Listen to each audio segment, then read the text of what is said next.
You were always so much better than me. You were always so much better than me. You were always so much better than me. At moving away, at moving away. I had always thought that you would stay. I never thought you'd move away. You were always better. You were always better. I had always thought that you would stay. I never thought you'd move away. You were always better. You were always better. You were always so much better than me. You were always so much better than me. You were always so much better than me. That moving away, that moving away. You were always so much better than me. You were always so much better than me. You were always so much better than me. That moving away, that moving away. You were always so much better than me. You were always so much better. Всем привет, привет. Меня слышно? Есть связь? Если связь есть, скиньте плюсик в чат, пожалуйста.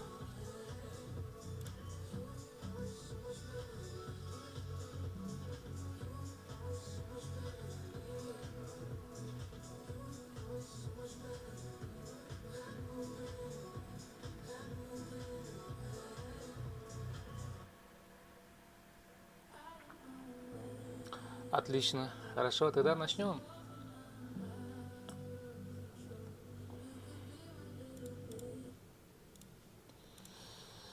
Так, всем еще раз привет.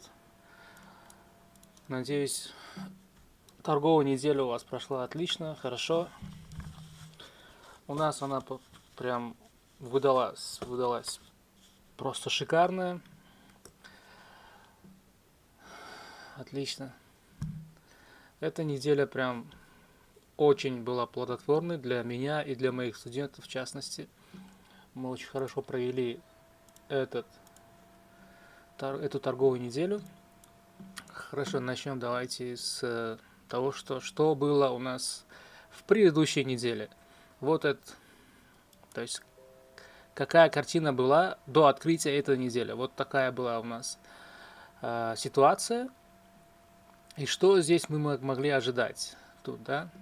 В первую очередь мы видим, что у нас недельный rejection блок был образован, который является магнитом.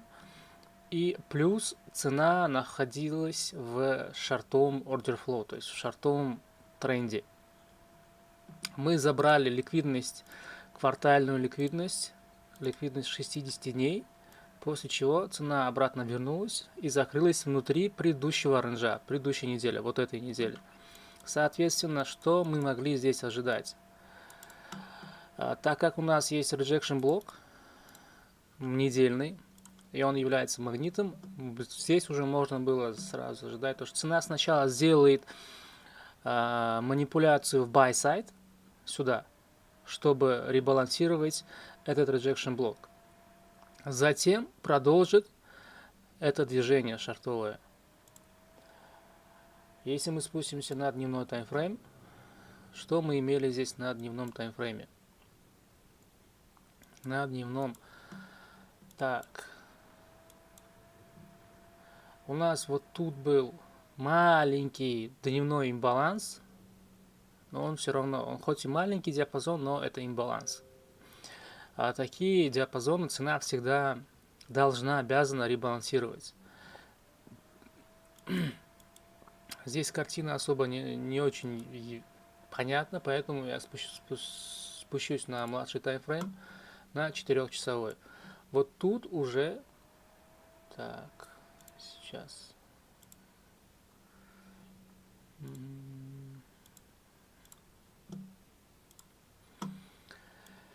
И тут уже более-менее видно, да?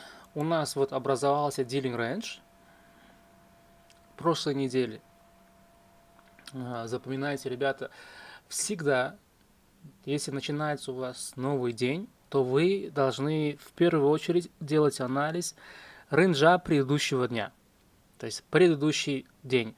Также у нас по отношению к неделям. Если у вас начинается новая неделя, вы должны сначала определить рейндж прошлой недели.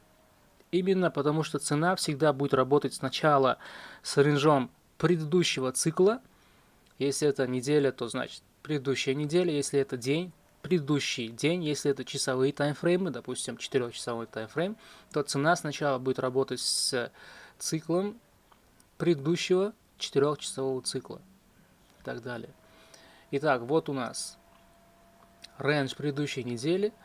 Мы можем его определить вот таким вот образом: high, low, и отметить здесь ликвидности, но сначала мы должны его разделить на премиум и дискаунт.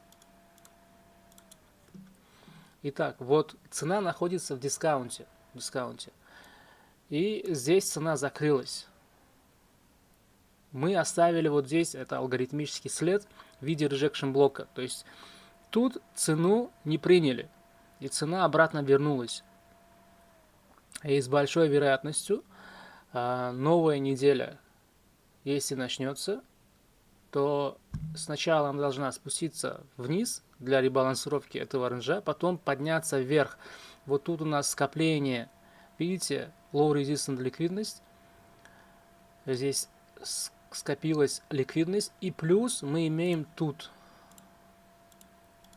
2 пой от старшего таймфрейма в виде 4-часовых FEG.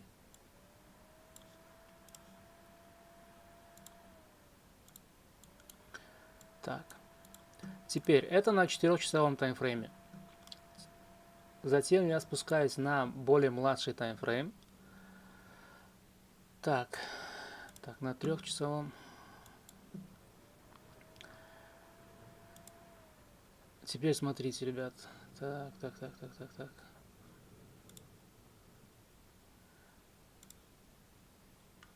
Вот здесь не особо, конечно, видно, но вот этот диапазон считается BPR, то есть Balanced Price Range. На 3-часовом таймфрейме он более лучше виден. Вот этот диапазон, он BPR, поэтому я не ожидаю, что цена поднимется выше этого диапазона. По крайней мере, на NASDAQ. На другом может и подняться, чтобы сформировать SMT-дивергенцию. Поэтому я это отмечаю как BPR. И в новой неделе, если цена поднимется в премиум, то этот диапазон не должен быть пробит. Если мы имеем шартовый нарратив, то есть мы имеем bias в шартовом направлении, предвзятость, если шартовый, вот этот диапазон не должен быть перебит. Когда он перебивается, когда цена уже выполнила свои задачи, выполнила свою миссию, вот в таких случаях уже BPR не работают. И цена пробивает эти уровни с легкостью, и они перестают работать. А так как я ожидаю, что цена еще не завершила свою миссию по направлению в медвежьем направлении, поэтому я буду считать то, что этот уровень будет работать. Вот такой вот анализ был сделан предварительно. И теперь сейчас посмотрим, как откроется у нас. Привет, Алекс. Как у нас откроется новая неделя. Она открылась сразу с гэпом.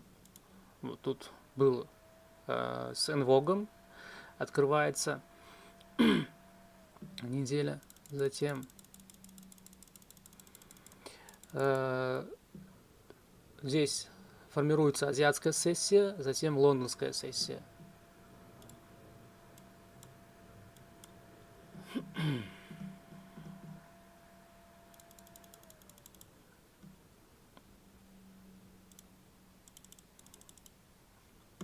И вот тут уже с этого фрагмента, когда уже Лондон завершился, мы сформировали здесь Sweet Glow, я начал уже смотреть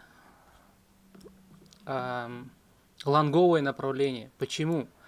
Потому что мы уже сформировали довольно-таки длинный рейндж. Да?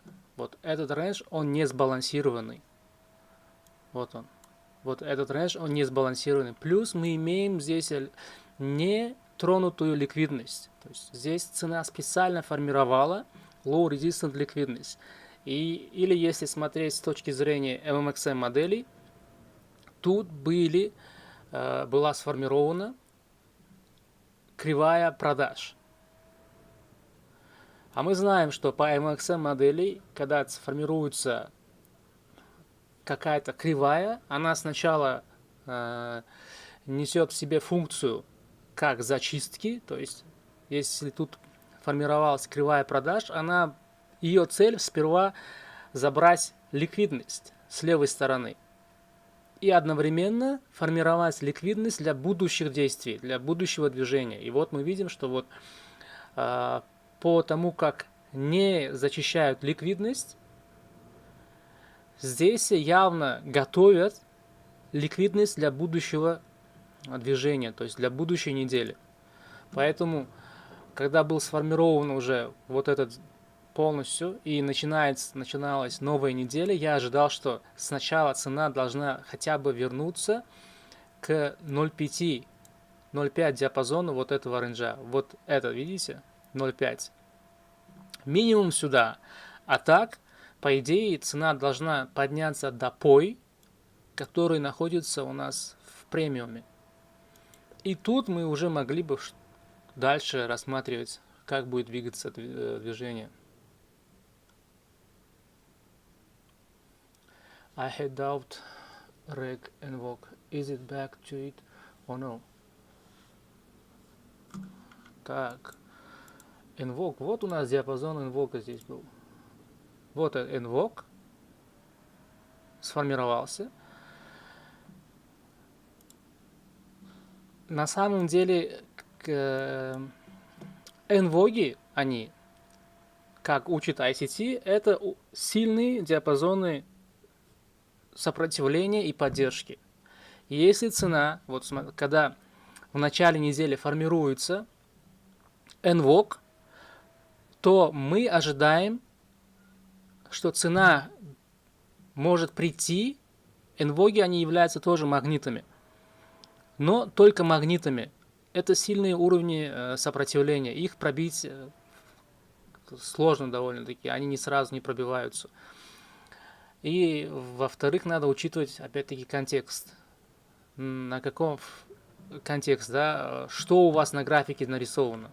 Вот тут инвок формируется, и пока цена находится ниже этого уровня, как говорит ICT, нужно работать в sell. После того, как ее протестируют. Если пробивает этот уровень, то этот уровень является уже точкой поддержки, то есть диапазоном поддержки. И надо работать от этого инвога в buy. А я, честно, я вообще я не беру во внимание эти инвоги, потому что я когда начал делать тесты, бэктесты с инвогами, эндогами, я понял то, что это все, эта херня, это вообще особо не работает. Да, их уровни иногда, они прям точно показывают, что цена иногда отталкивается от 0.5, либо от квадрантов этого диапазона, да. Но исходя из своей практики, я могу сказать то, что можно спокойно обходиться и без инвога. Я вообще не работаю с этими инвогами, не учитываю их. Чем меньше шума, чем меньше у вас инструментов анализа, тем легче работает ваш мозг. Он не напрягается. А чем больше у вас всякого рода инструментов для анализа, тем быстрее вы устаете от графиков. Поэтому лучше всегда упрощать, чем усложнять. Выберите несколько инструментов для анализа и работайте с ними. Окей. Здесь это понедельник. Давайте начнем. Так. теперь с нашего weekly recap.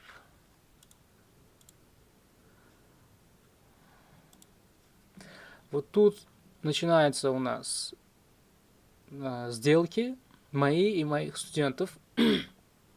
И начнем постепенно разбирать трейды. Вот сделка Евгений. Как раз вот лондонская сессия, она после лондонской сессии, да? Она даже вот в Лондоне зашла. Давайте посмотрим, где это находится в нашем графике, эта позиция. Вот здесь как раз-таки вот. Когда цена сделала обратный откат, она здесь открывает лонговую позицию. Так. Вот после Лондона как раз. И целится, вот диапазон 24 600, 24 500. На что это приходится у нас? Вот диапазон, как раз таки диапазон нашего 4-часового имбаланса. То есть, видите? Так. Это сделка Евгений. Вот ее. Затем это уже Павел. Он здесь работает. Вот он. Вот тут 13,6. Здесь он заходил. Да, это новостная свеча была. Ребята, новостная... Новости. Это для всех остальных, кто не понимает алгоритм. Это кажется, что, новости неуправляемые, новости... Их заранее нельзя предугадать. Нифига подобного. Новости — это лишь прикрытие для алгоритма. Даже если не будет новостей, не будет новостей, алгоритм будет выполнять точно такое же движение. Вы можете убедиться, допустим, в этом, когда, если не ошибаюсь, летом, да, когда был blackout и не работало правительство США, то новости вообще не выходили. Не было ни нон-фарма, не было ни CPI, ни тому подобного, да, сильных, ни FOMS. Но цена двигалась так же. Поэтому новости — это лишь прикрытие для алгоритма. Если у алгоритма стоит цель сделать, то есть обеспечить балансировку рейнджа, то она доставит цену именно в этот диапазон с новостями или даже без. Просто новости, они дают прикрытие и дают возможность быстрой доставки. Понимаете? С выходом новостей просто сразу делает такую огромную свечу, рисуют и говорят то, что вот здесь это была новость, в связи с новостями вот была сформирована эта свеча. А на самом деле нет, это алгоритм. Поэтому вот смотрите, здесь вот эту новость никто не ждал. Никто не ожидал вот эту новость, когда Трамп приказал прекратить военные действия, то есть поставить на паузу на 10 дней. Только знало лишь его окружение. Да? А большинство, 99%, здесь вообще не знали вот об этой свече. В том числе я тоже и мои студенты, мы тоже не знали об этом заранее. Но мы знали, что вот я вам вначале сделал анализ, что цена должна вот сюда подняться. И я об этом говорил в прошлой неделе, в субботу, еще заранее до этих событий. То, что вот тут у нас вот скоплена ликвидность в виде low resistant. И это является таргетом. За неделю об этом говорил в прошлом рекапе. Можете посмотреть. Я основывался чисто на алгоритме. И что сделали в понедельник? Доставили цену именно в эту область. Привет, Женя. Спасибо. Так. И все дело тут в чтении алгоритма, то есть именно вот в этом. Если вы умеете читать, вот, не я один, вот все мои студенты, выполнили. Вот моя сделка. Вот я здесь открывал buy позиции. Вот тут и здесь. И вот отработка этой позиции. Это первая сделка. Здесь 1 лот. И здесь на 5 лотов, которые было открыто. Вот оно. Вот еще. Опять-таки. Чуть раньше здесь студент заходил. Суть в чем? Видите, здесь я и все остальные студенты, мы работали не сообща, либо не было общего анализа. Каждый делал анализ отдельно.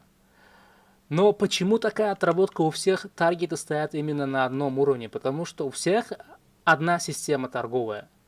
То есть все ученики торгуют по моей системе. И эта система, как вы видите, дает отличный результат. У всех таргеты вот на одном и том же уровне, и все заработали. И здесь сейчас я вам объясняю, почему это все произошло. Как это все произошло. Допустим, вот 3-минутный таймфрейм.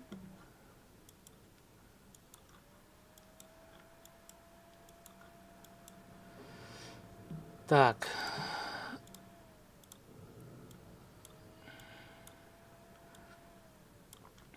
Здесь для меня, в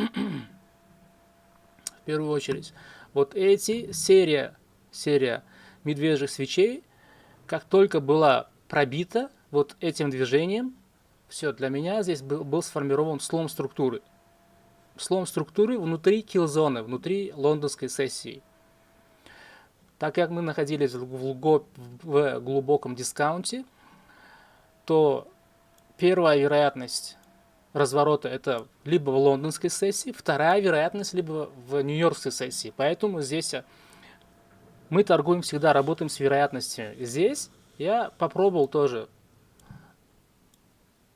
взять одну из этих вероятностей в разработку, то есть попытался открыть позицию именно вот здесь.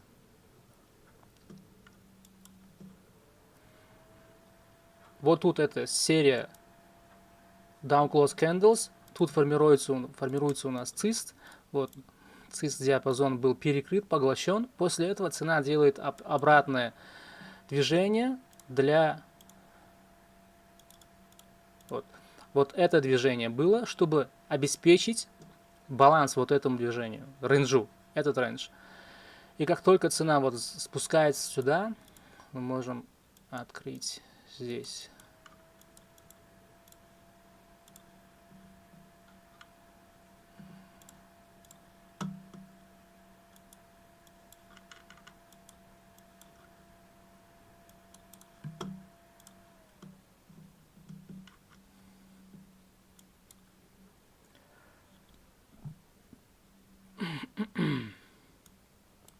Так.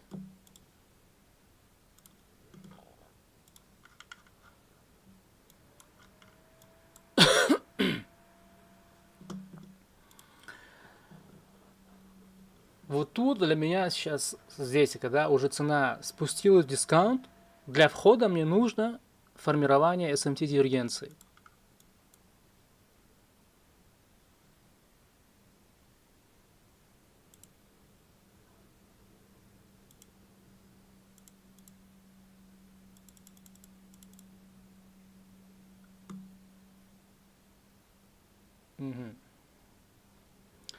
Итак, смотрите. Вот этот диапазон инверсионного имбаланса IFG. Вот это была манипуляционная свеча. Здесь первая. Она собрала всю ликвидность. Всю ликвидность. И обратно закрылась здесь внутри. То есть тут я уже открывал позицию в лонг. Я, конечно, не ожидал, что цена сразу улетит вот сюда. Я ожидал то, что цена сначала снимет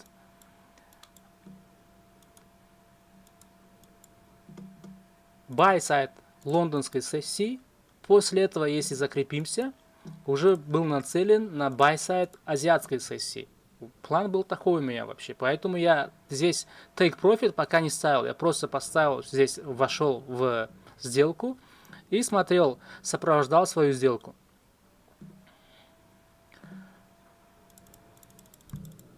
И вот тут сразу улетела цена.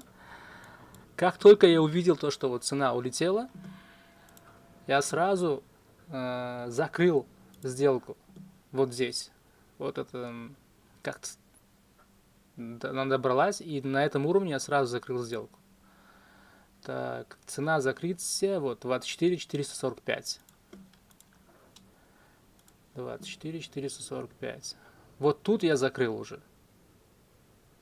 Здесь не успел, потому что здесь ордера не сразу отрабатывали.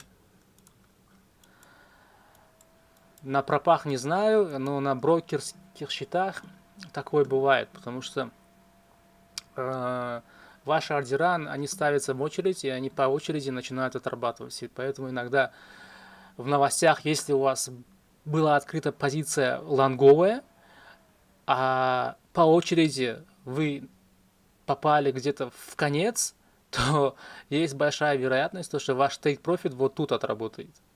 Хоть вы здесь сюда ставили. Потому что пока дойдет до вас очередь, цена может просто обратно развернуться и прийти сюда. И на момент отработки вашего ордера она будет находиться вот в этом диапазоне и закроется с плюс, допустим, если вот тут было плюс 3000, а тут у вас будет плюс 50 либо 25 долларов. Просто у меня на практике такое было, поэтому я говорю. И очень досадно такое получать.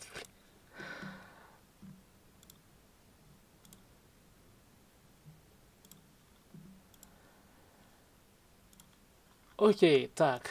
И здесь. В общем, очень быстрая была отработка. Никто не ожидал, конечно. Большинство не ожидали такого. Затем я показал вам все работы наших студентов. Затем я открыл шортовые позиции уже вот тут. Вот. Почему шорты? Да? Почему шорты? Потому что мы достигли цели. Вот, 4-часовой имбаланс. При этом мы здесь сформировали еще и SMT-дивергенцию. Так, сейчас я на 4-часовой переключу. Закроем.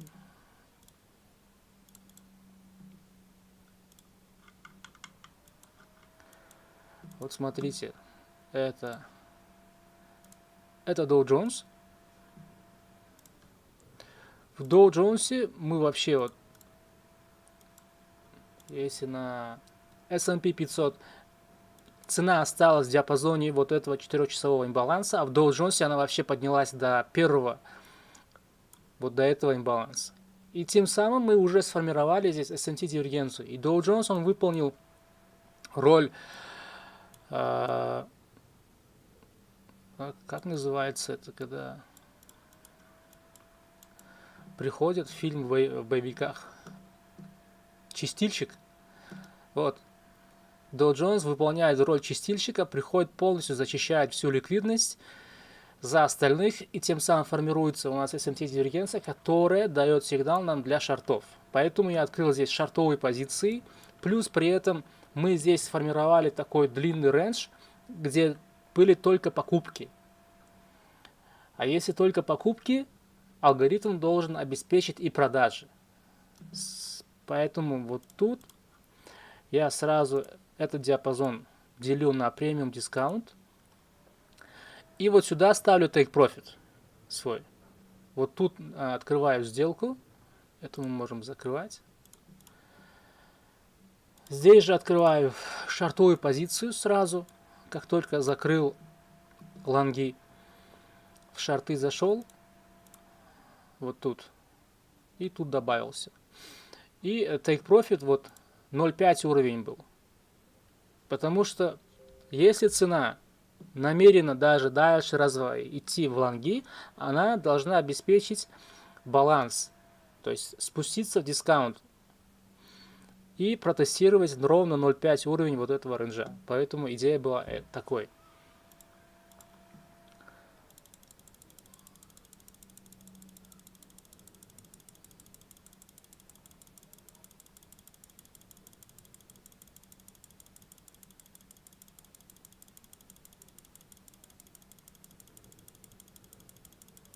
punch.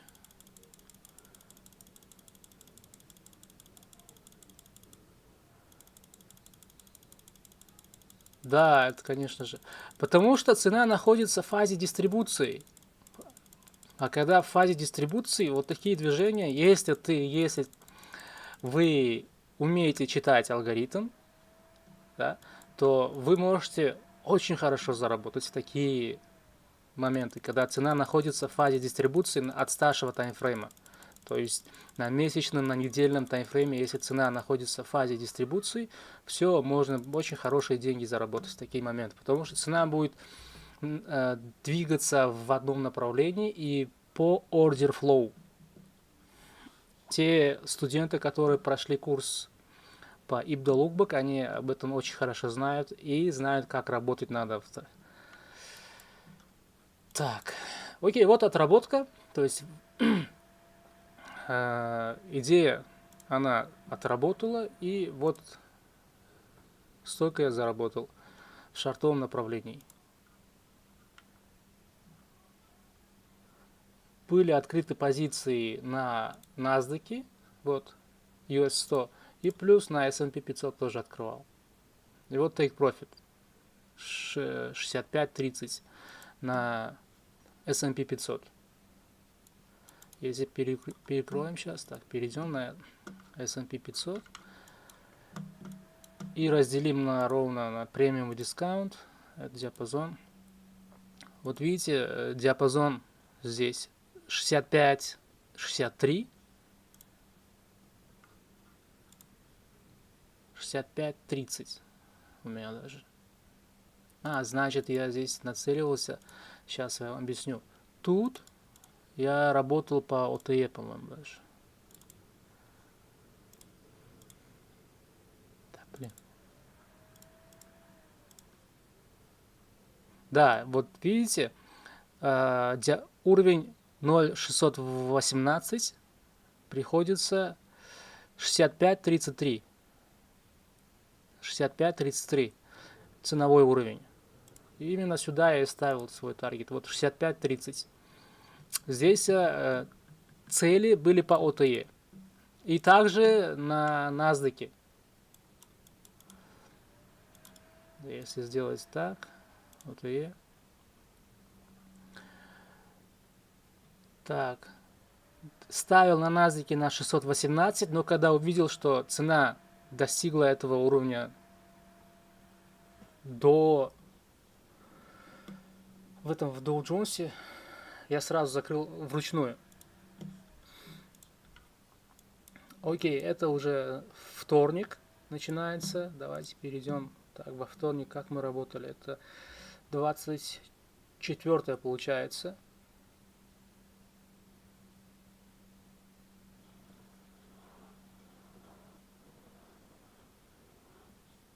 Yes, I'm just flexing myself, bro. You're absolutely right.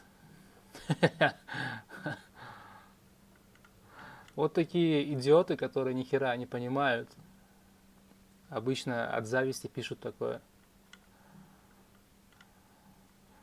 Just flexing myself. Да будто мне больше делать нечего здесь.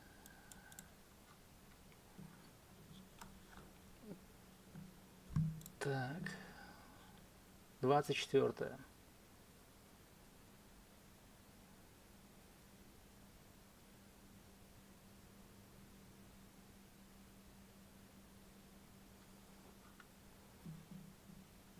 Этот человек, который говорит, что я флексую здесь, just flexing myself, этот человек чистый неудачник, лузер. Я уверен.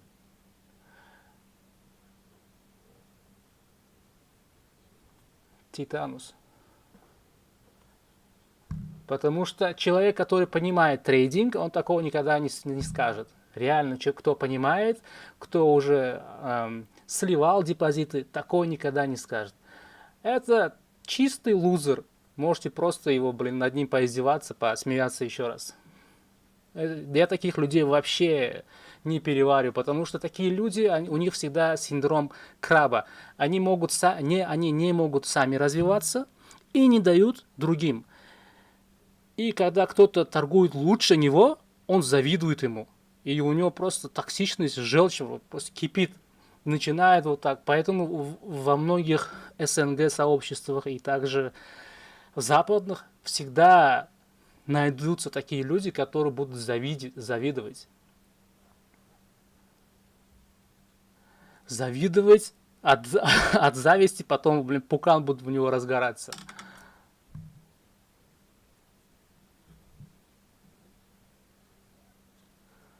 You are a loser, bro. You just loser. You know nothing about trading, bro. You know nothing. Nothing. Show us. If you have something, if you have skills, if you have some knowledge, share with us.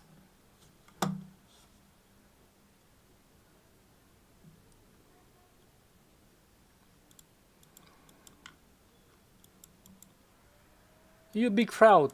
You big fraud. То, что он говорит, то, что я не показываю свои стопы. Бро, это моя цель здесь не показывать свои стопы. Вот я покажу свои стопы. Какая будет польза для тех, кто наблюдает? Что? Ну, увидит стоп и все. Стопы бывают у всех. У всех, в том числе у меня. У меня тонны были, я сливал депозиты, я сливал крупные суммы. Но это моя часть. Если ты ловишь стоп, ты должен работать над этим стопом, а не делиться, со всеми и показывать, вот я какой неудачник, либо лузер. Сливы, стопы – это часть трейдинга. Тем более, когда человек обучается трейдингу, это неизбежность сливаться, либо ловить стопы. И любой трейдер, начинающий, не должен делать акцент на сливах, либо на стопах. Он должен акцентироваться на обучении, на прогрессе. И он должен наблюдать за теми, у кого хорошие результаты, а не за теми, у кого стопы, только которые показывают свои сливы. Ты от него нихуя не грубо говоря, нифига не научишься. Если бы я просто показывал свои стопы, то что бы научился бы, чему ты научился бы? Ничему. Надо показывать, как надо выигрывать, надо показывать, как надо охотиться, а не быть жертвой, как ты. В общем, пока-пока.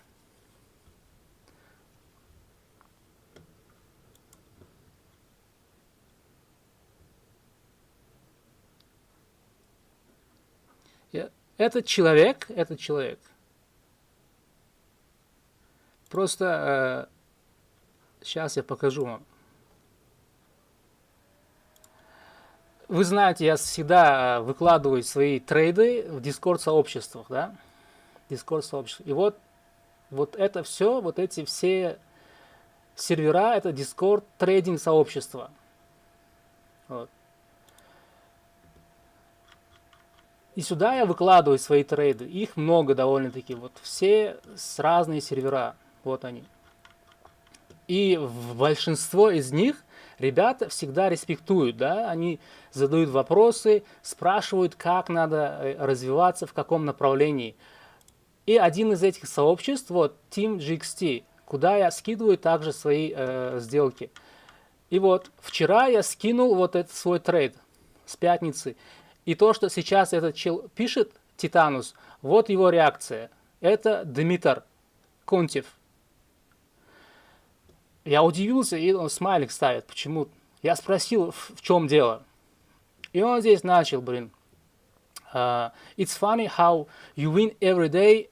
You have not lost even once. Он говорит, это забавно, то, что ты каждый день делаешь тейк-профиты и ни разу не поймал стоп. И я спрашиваю, это что, для тебя реально это смешно, что ли? И он говорит, ну да, типа того рода. И здесь я уже начал объяснять то, что и должен был. За любым трейдером, который достиг успеха, за его плечами стоят тонна, часы, бэктестов, работы над собой, сливы депозитов, психологические травмы. Вот это все, пока человек не пройдет, он не сможет добиться такого результата. Тем более без ментора. Я этому обучился без ментора. У меня нету учителя либо ментора. Я прошел курс квалификации у Декстера, вот да. Вот у него, у Декстера я проходил. Но когда я проходил, я уже был состоявшимся, я уже понимал движение цены. А учитывая, что если человек развивается без ментора, то это вообще вдвойне сложнее.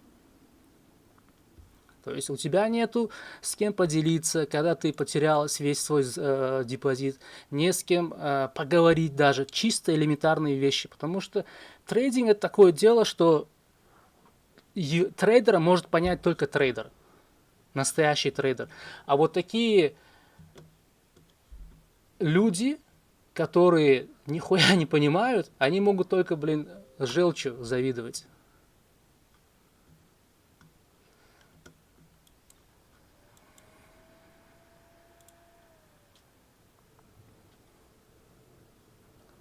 Ладно, двигаемся дальше.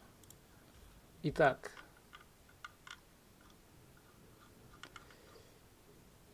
Двадцать 24. Sell. Вот.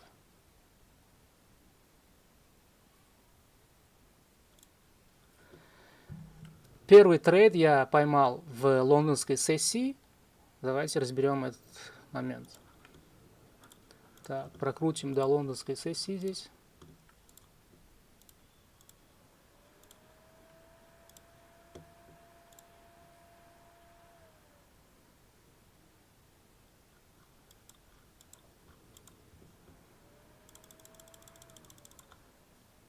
Кстати, Димитр, if you hear, I know that you do same thing not the first time. Этот чел, он ни разу уже такую херню делал. То есть пишет, что сейчас просто вот такие люди, от них надо держаться подальше. Потому что они своей завистью всегда ставят подножки. Если у вас в окружении есть такие люди, и просто блокируйте их. Вот эти люди, они никчемные, они ничему не могут добиться.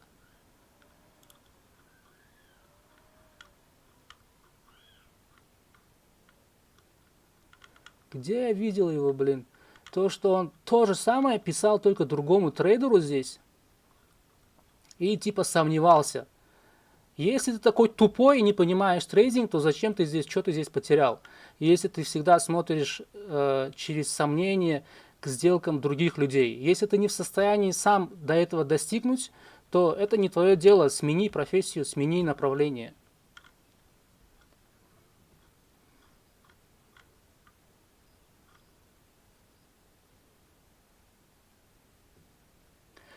Вот нормальные люди вот так реагируют.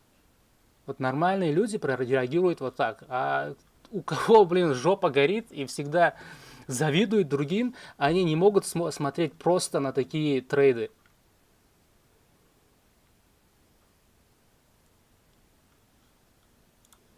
Пошел, в общем.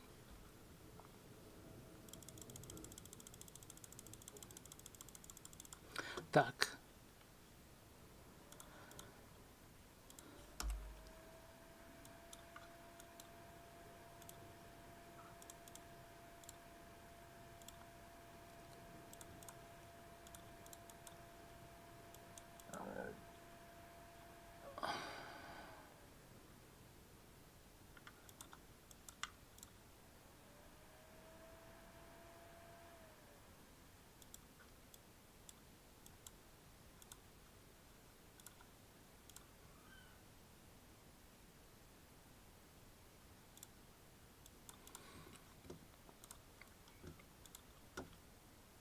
Так, вот первый вход был выполнен здесь, вот тут.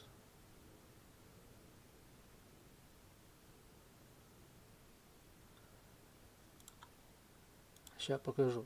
Вот цена как раз вернулась в диапазон. Это 15 минутка.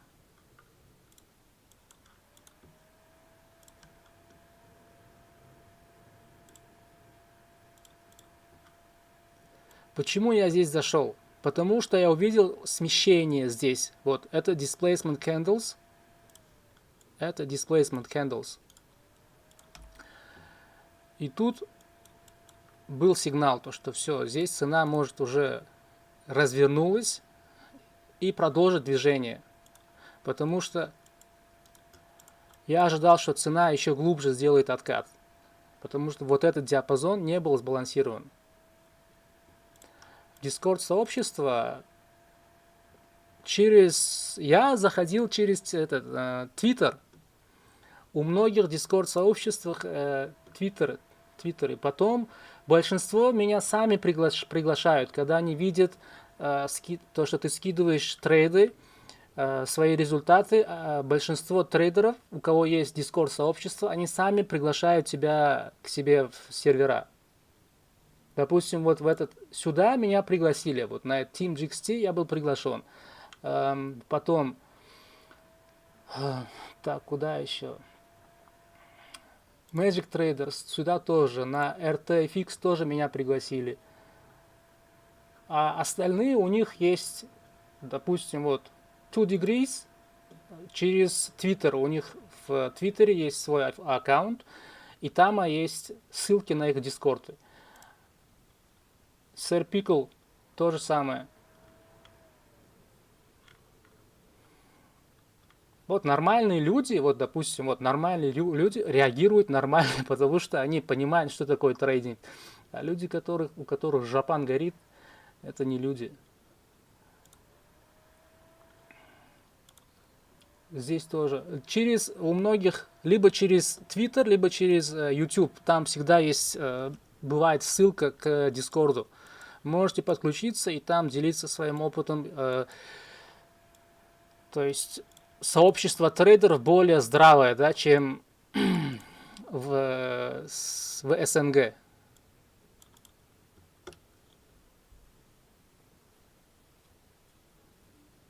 Ой, Дмитр, вот у тебя, блин, прям жопан горит. Я могу тебя блокнуть прямо сейчас, но я этого не сделаю специально, чтобы у тебя жопа горела еще больше.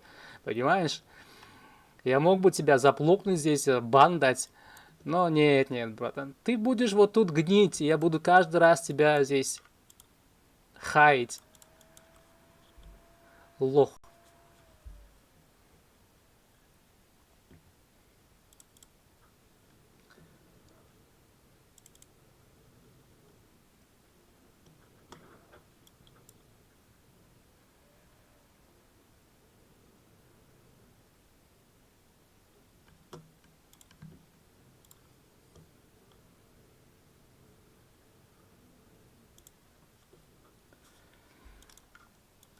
Итак, здесь я выполнил вход в шартовом направлении. Так. Take, вот, sell side. Сюда. Почему, блин? Первый и тут здесь добавился. Плюс вот тут еще также, это сделка студентов моих, тоже в шартовом направлении.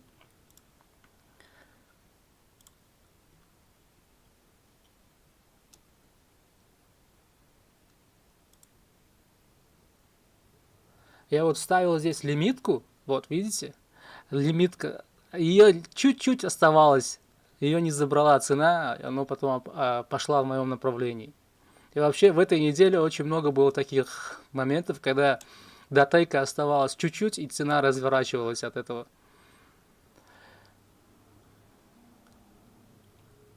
Здесь вот я закрылся, потому что здесь сформировалась SMT-дивергенция.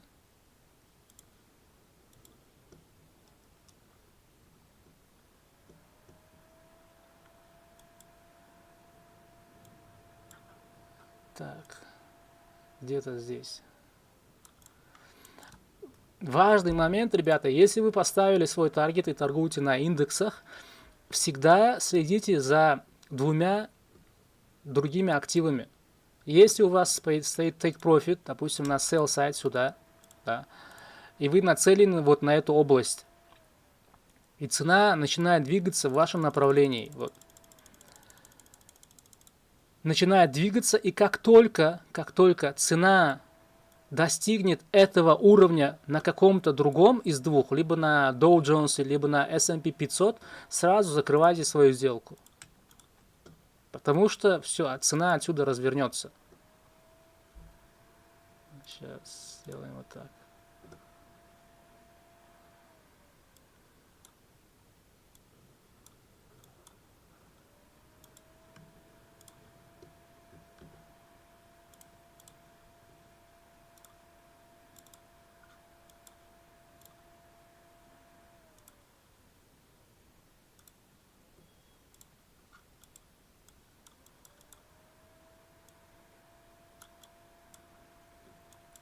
Вот смотрите, сейчас покажу вам. Так.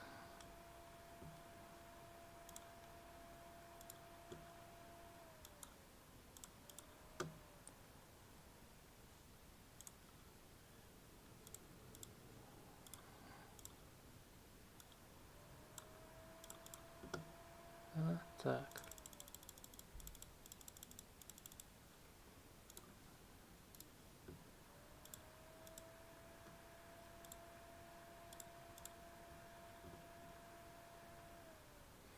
Короче, ты меня заебал, блядь, пошел нахуй.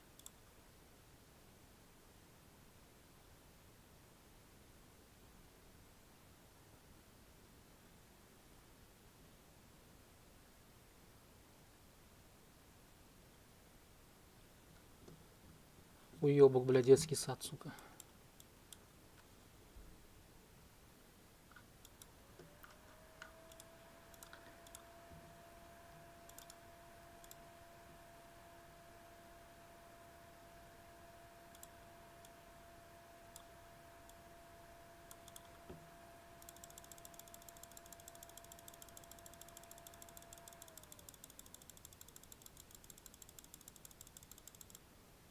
Вот смотрите, видите, в Dow Jones и S&P 500 они достигли этого уровня уже сразу, вот.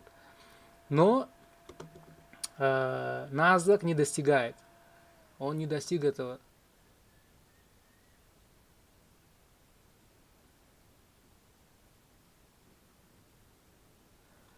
Поэтому, если хотите, чтобы take profit ваш или позиция не закрылась в убыток, и цена, когда развернется, вы получили максимальную прибыль, закрывайте, когда формируется SMT.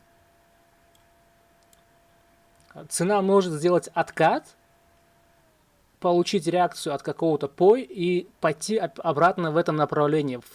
Вы можете добавиться потом, опять войти, да, рискнуть, но уже будете рисковать с деньгами, которые вы заработали вот тут, на этой сделке. Понимаете? То есть вы уже не будете рисковать своими деньгами, будете рисковать теми, которые вы заработали от профита. И здесь можете, если цена сделает откатное движение, обратно запрыгнуть в этом же направлении.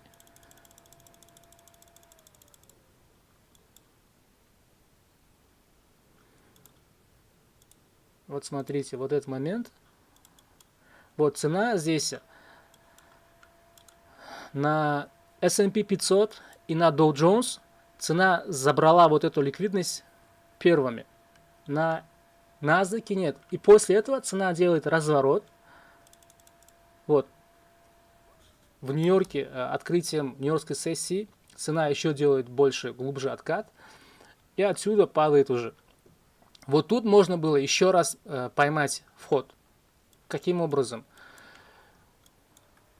Так, мы можем теперь посмотреть на это все, как на PO3. Вот аккумуляция была. Вот эта манипуляция была. Так, манипуляция. И вот это движение, это дистрибуция. То есть, вот это движение, это дистрибуция. А если дистрибуция, то цена внутри дистрибуции она должна сделать откатное движение. И вот как раз это откатное движение Вот оно. Вот тут.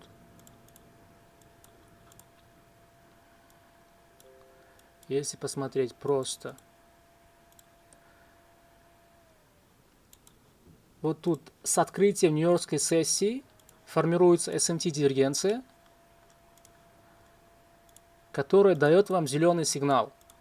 И на младшем, даже, допустим, на M1, вот смотрите, здесь сформировали SMT-дивергенцию, затем идет смещение.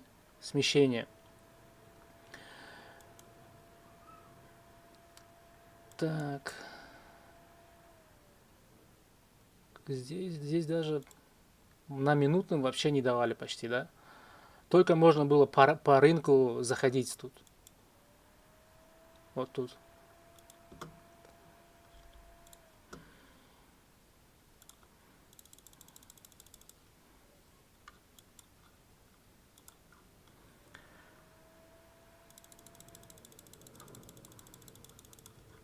Затем цена опять разворачивается здесь.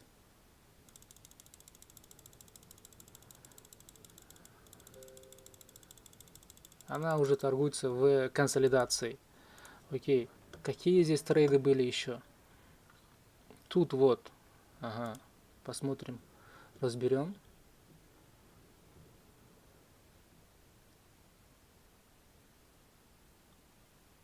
Вот здесь студент как работает. Очень хорошая заметка. Здесь был Hayden SMT.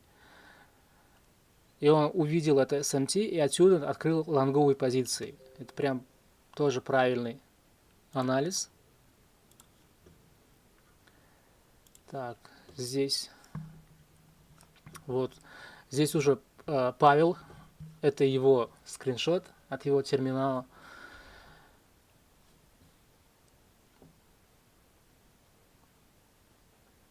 Вот стоп-лосс. Здесь позиция вход. И вот тут он отмечает как ликвидность, а take profit вот держит сюда.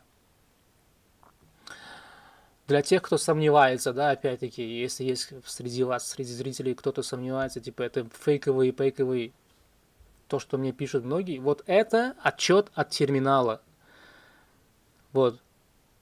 Это невозможно поделать. Это специально студенты скидывают с пруфами, чтобы не было никаких таких мыслей и сомнений. Здесь никто не играет в какие-то детские игры.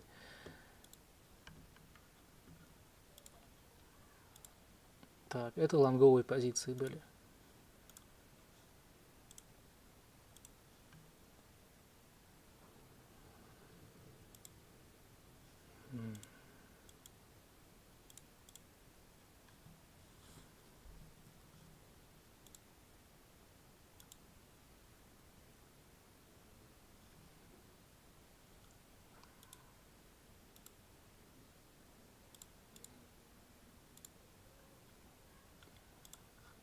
А вот.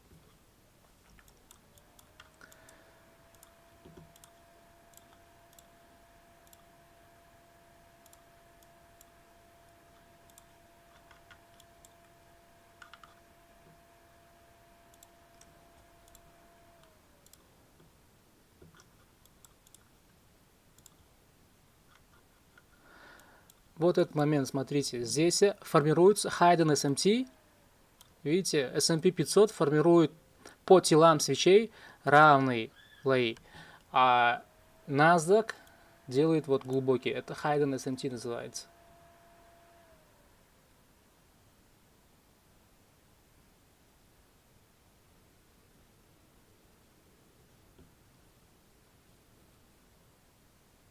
Где позу открывал?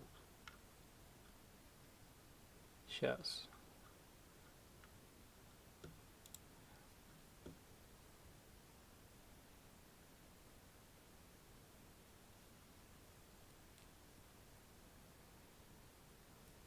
Вот это не MetaTrader. Видите? Он похож на то есть это не TradingView, хотел сказать. Это платформа, где, по-моему, от проб фирм, где он торгует. Вот, допустим, вот здесь MetaTrader.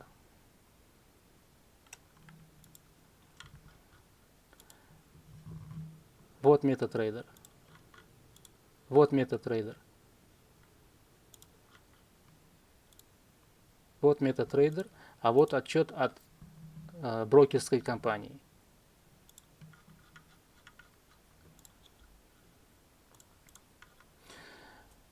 Суть, есть еще такие люди, которым ты должен всегда показывать отчеты от профирм, либо отчеты от брокерских компаний. Да? То, что показываешь на чарте, допустим, ты делаешь прогноз и потом отработку этого прогноза. Вот, допустим, вот прогноз, затем отработка прогноза, да. И так каждый день на протяжении недели, месяцев, год ты показываешь результат, но люди все равно спрашивают, а где доказательства? Суть в чем от трейдинга? Суть в чем? Делать правильный прогноз и работать по этому прогнозу, зарабатывать, чтобы зарабатывать деньги. Верно? Если человек способен делать правильный анализ, правильный прогноз, то я не понимаю, что еще нужно для людей, чтобы у них появилось какое-то доверие. Где это, блин? Значок TradingView. Не веришь, это твои проблемы, бро. Если вверху значок какой-то, это никто не заставляет тебя верить или там следовать за кем-то. Выбор делаешь ты сам. Учителей полно, курсов полно, где продают какую-то херню, воду. Можешь, когда пару раз обожжешься, потеряешь деньги на курсах и тебя просто обманут, потом, может, откроются глаза. Потом, когда уже приобретешь опыт и поймешь, что такое трейдинг, и ты будешь уже сразу понимать, когда будет кто-то показывать тебе вот такие рекапы в YouTube, обзоры, люди, которые реально понимают в трейдинге, они сразу понимают, что и как. А люди, которые только приходят в трейдинг, им нужно сразу покажи, где ты сколько заработал. Покажи свой win-rate, покажи свой RR. RR, win-rate это вообще второстепенно, потому что каждый торгует по-разному, у каждого разный стиль, разные концепции, разный метод анализа. И, допустим, если я вижу разворот, если у меня будет, я буду торговать и ты, то точка входа у нас будут разные, точки take-profit будут разные, пирамидинг будет разный, сопровождение трейда будет по-разному. И в конце у нас будут разные профиты, понимаешь? И поэтому показывать, допустим, если даже вы спрашиваете у кого-то win rate либо RR, это вообще ненужная информация.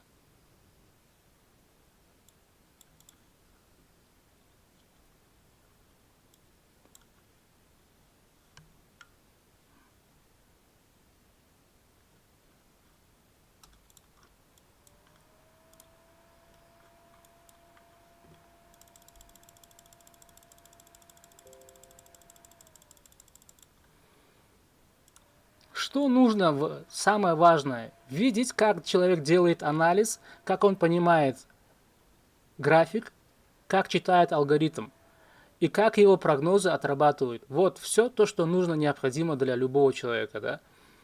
Если вы хотите обучаться, именно если хотите обучаться, а если вы хотите дать свои деньги под управление, то в этом случае, да, вам нужно смотреть на его win rate, на его RR, как он работает с деньгами, как он рискует, какие у него просадки, да, в этом случае. Но я навряд ли думаю, что среди вас, кто только пришел в трейдинг, есть инвесторы. Если было бы так, вы бы нахер не приходили бы сюда. Все, кто приходит, они приходят научиться торговать, сами хотят научиться торговать.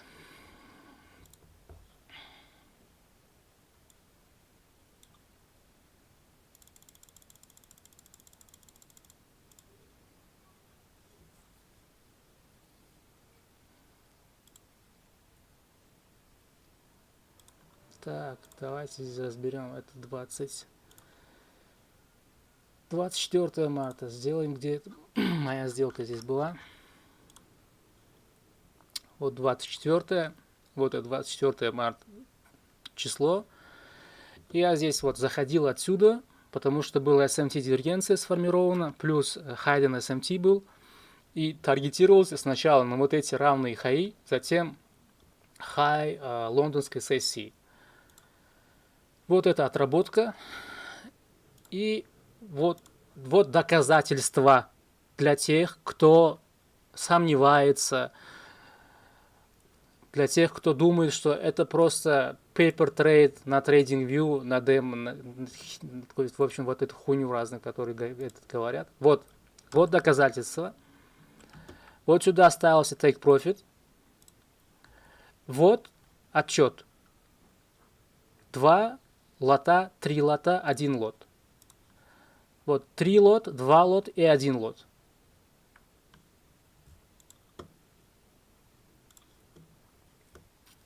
И давайте сейчас разберем этот момент, чтобы было более-менее понятно. Вот, начинается здесь сессия, нью-йоркская сессия PM.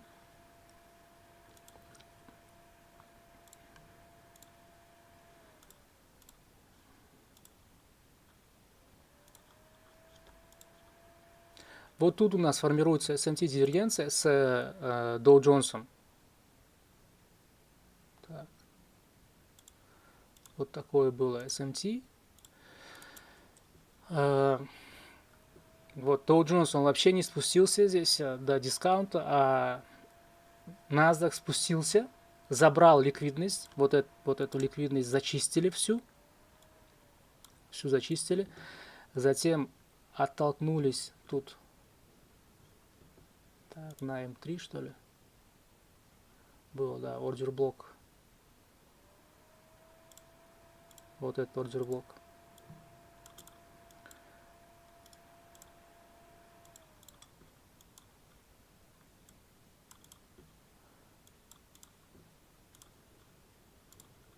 Вот первый вход был здесь выполнен, это M5 таймфрейм, затем тут добавился.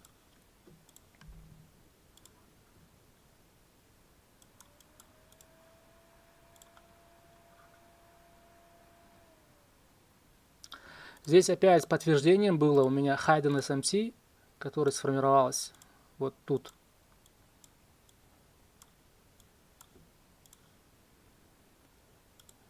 Видите? Это было подтверждением, что можно заходить.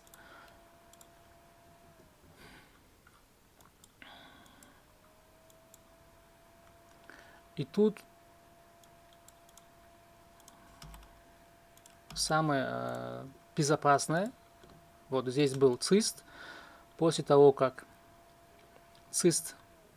уровень цист был поглощен, можно было здесь по маркету входить. Либо от теста вот этого имбаланса, вот отсюда.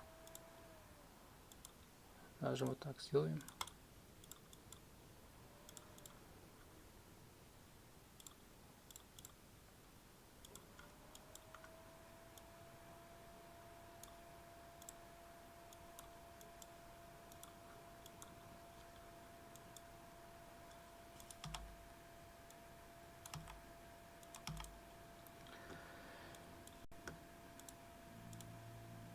Вот это первый таргет, вот это накопление, потом сессия Лондона. Это получается вот здесь и здесь сессия Лондона. Вот так.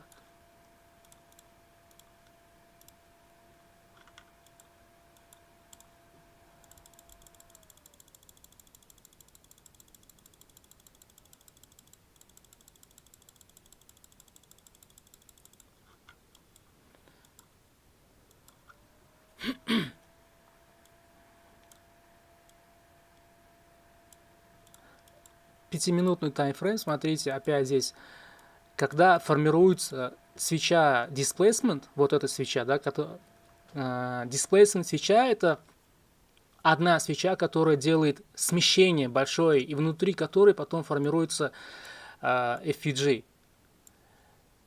И именно эти FVG имбалансы, они являются самыми лучшими точками входа в позицию. Вот. От теста этого имбаланса можно входить. Hi bro, how are you? Nice to meet you here.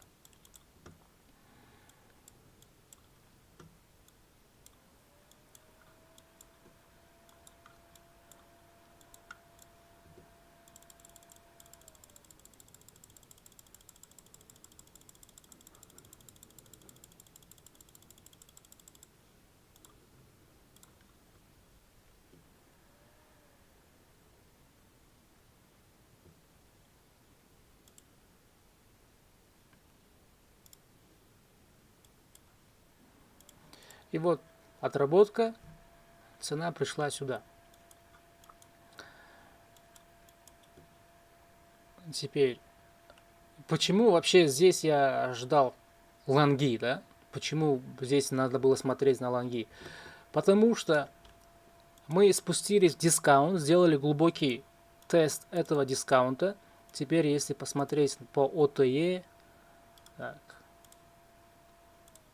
вот сейчас. Вот смотрите, 0,618.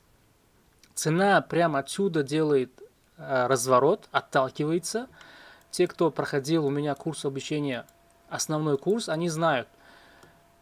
Здесь уже MXM модель. MXM модель. Если цена разворачивается именно с этого диапазона, мы сразу надо смотреть на младшем таймфрейме, искать MXM модели. Мы видим, что вот тут у нас прям кривая продаж. Вот, кривая продаж. Самый близкий диапазон вот этот high. А рядом с ним находится еще вот скопление ликвидности. То есть у нас сразу и сессионная ликвидность, и вот swing high. Это equal highs в концепции ICT.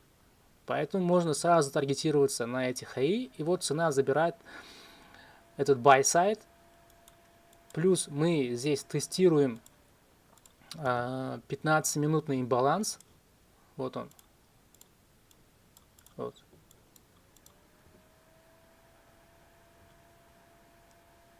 И от нее получаем реакцию. Видите? Цена на 15-минутном таймфрейме закрывается внутри вот этого диапазона теперь. Этого ждем. Мы забрали buy side и закрылись внутри. Yeah, little bit, bro, little bit.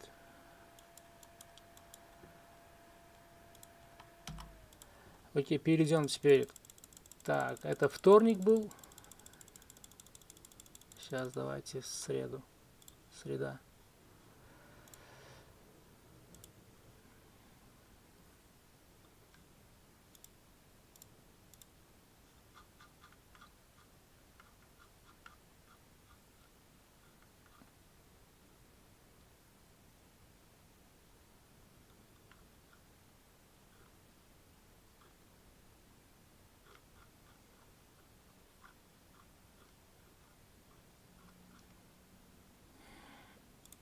Вот.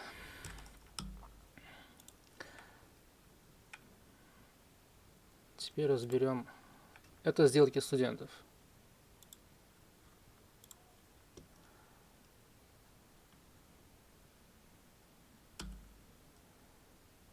Вот чел, который спрашивал и сомневался насчет, что это TradingView, вот этот значок, ты имел в виду, что это TradingView.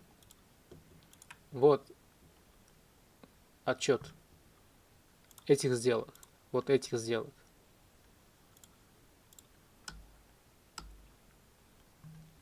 Вот отчет.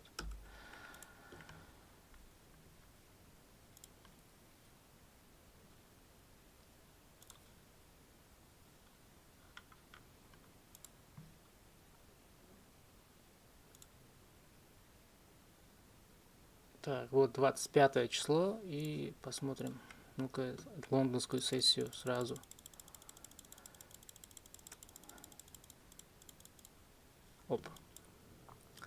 Вот тут, давайте начнем опять сначала.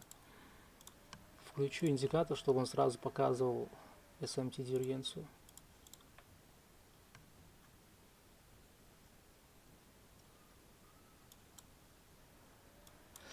Здесь у нас сформировалась SMT дивергенция, прямо вот тут, на этом high.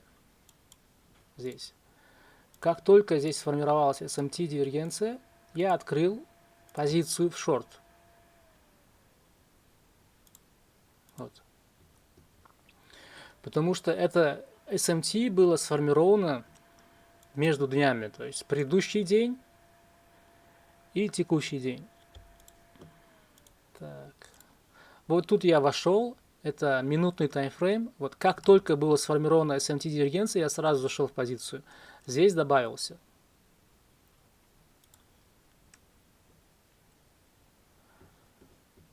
Так.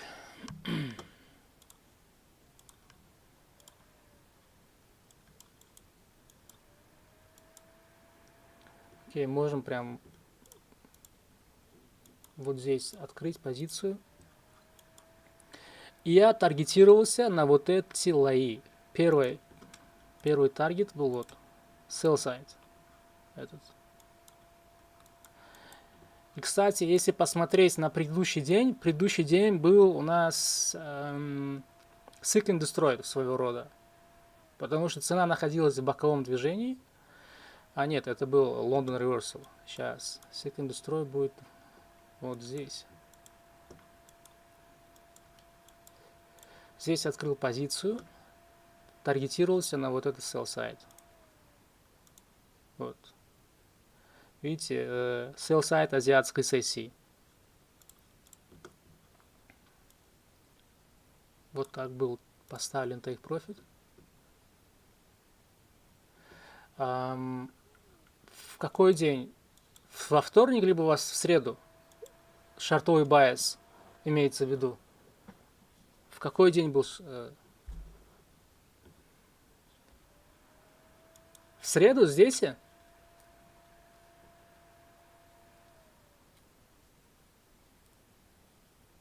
У меня вообще вот полностью байс был шортовый, потому что, смотрите,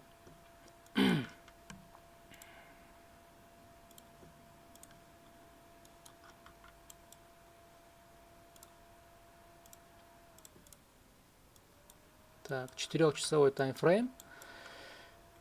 Таймфрейм 4-часовой. Итак, вот здесь где-то недели. Вот неделя. Да? Да, сейчас разделю на недели, чтобы было понятнее. Вот. Вот сейчас. То есть в среду почему был шортовый байс, да? Окей. Потому что, если посмотреть на недельном таймфрейме, да, мы обновляем, вот, допустим, вот, диапазон недельный, затем вот опять неделя. Order flow на недельном таймфрейме у меня показывает шорт, то есть лои обновляются, цена формирует новый lower low, а higher high не обновляется. Поэтому на старшем таймфрейме у меня направление и месячный, недельный, дневный. То есть, когда месячный и недельный шорт, я буду работать только в шортовом направлении. И байс у меня будет шорт. Если я хочу поймать дистрибуцию, если я хочу поймать расширение дня, я буду ждать SMT дивергенцию, которая будет формироваться в премиуме и будет указывать на sell, на продаже. Во-вторых, по квартальной теории, я делал анализ по квартальной теории. Вот у нас здесь, сейчас я вот так сделаю, вот квартальный индикатор. И первый Q1, это у нас понедельник. В Q1 у меня был X. В Q2 у нас была аккумуляция. Вот. В Q2 была аккумуляция. Значит, эта неделя у меня формируется по то есть XAMD модели. Вот X AMD модель. Первый день недели X, второй А, затем манипуляция здесь должна была быть. Если манипуляция, вот здесь произошла как раз таки манипуляция, S&P 500 забрал high предыдущего дня, поэтому я уже жду здесь только продажи. То есть манипуляцию я ожидал с buy сайда и дистрибуцию в шорт. Я с таргетом вот этот мы должны были обновить вот этот лоу, который был сформирован в понедельник. Вот эти два лоу были таргетами. После вот этой манипуляции я уже просто работал в шорт. Вот манипуляция здесь завершилась, и поэтому я сразу открываю здесь шорт-позицию.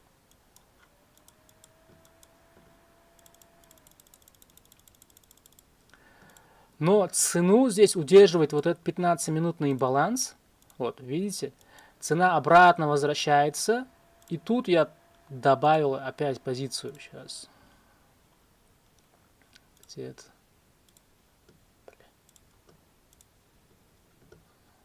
Вот. Вот отчет мой. Когда цена вернулась... Так. Я вот тут открывался на брокере. Здесь открывался. Когда цена вернулась сюда, я опять добавил позицию. И тут еще добавился, потому что здесь увидел вот это смещение. Здесь опять открыл позицию в шортовом направлении. Тут вот так это было все. Здесь сейчас откроется. Вот Нью-Йорк. Открывается 9.30. Формируется снова SMT дивергенция. Вот она. Здесь мы опять обновляем high. Но 15-минутная свеча закрывается вот внутри диапазона. То есть теперь сначала удерживала вот этот 15-минутный диапазон. Этот. А теперь удерживают цену вот этот. FEG. Вот. И уже смело таргетировался вот первый take profit сюда.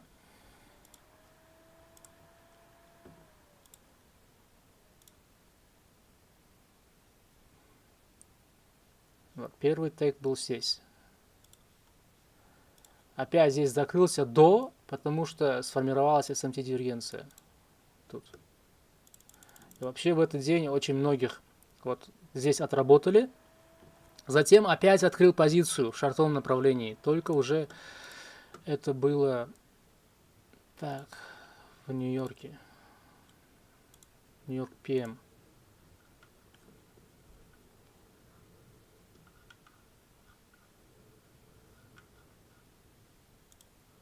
Вот здесь. Видите? Здесь открыл позицию и таргетировался на этот лоу уже. Вот третий take profit.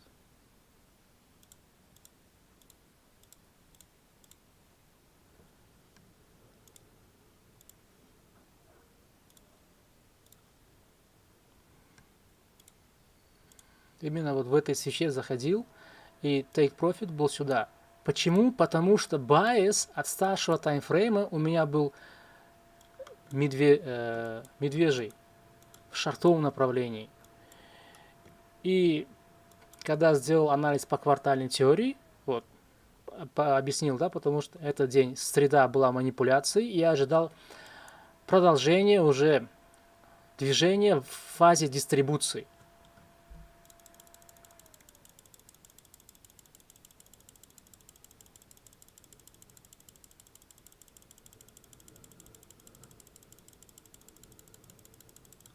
Есть, отработали.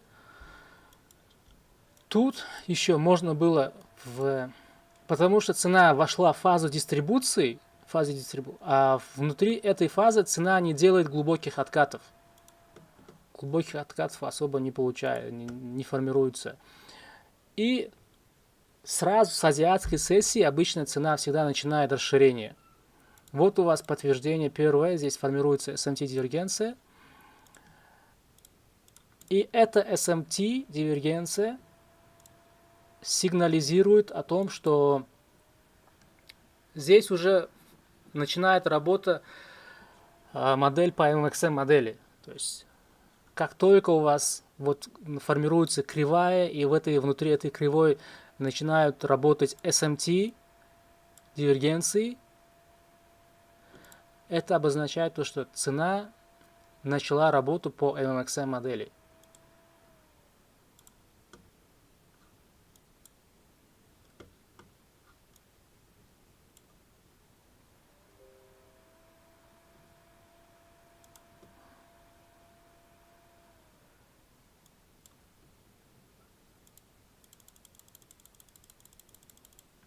Так, стоп. Теперь здесь была отработка в лондонской сессии. И тут кроме меня вот еще ребята, мои студенты работали.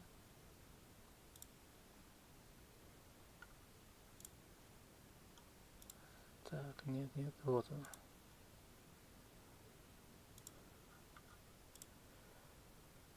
Это вот анализ TradingView, а вот отчет.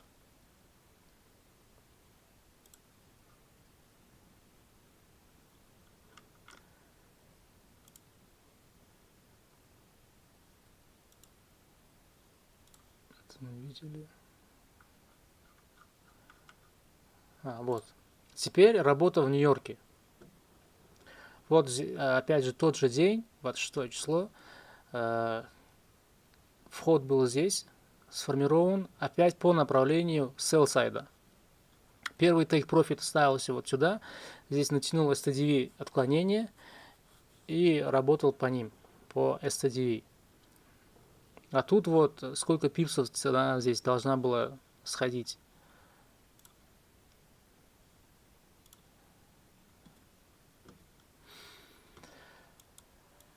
Тут снова SMT дивергенция. SMT дивергенция. Вот тут у нас формировалась SMT. Очень большое, да? То есть даже не так, а вот так. Dow Jones собрал buy side азиатской сессии, S&P 500 вообще он оттолкнулся от вот этого 15-минутного имбаланса. Вот здесь 15-минутный имбаланс. И тут можно было уже искать позицию в шортовом направлении. Как только был сформирован, SMT дивергенция была сформирована, я ожидал смещения. Вот после формирования SMT, вот эта свеча для меня было смещением. И от нее я уже начал вот от этого имбаланса. Как только цена начала реагировать, здесь видите, первый тест этого имбаланса, и цену не пускают.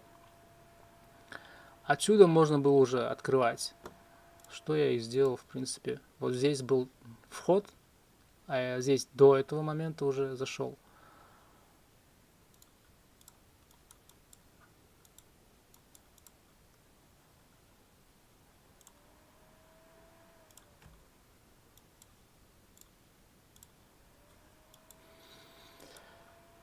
Вот, зашел в позицию, теперь это 3-минутный таймфрейм, и сейчас натянем STDV отклонение.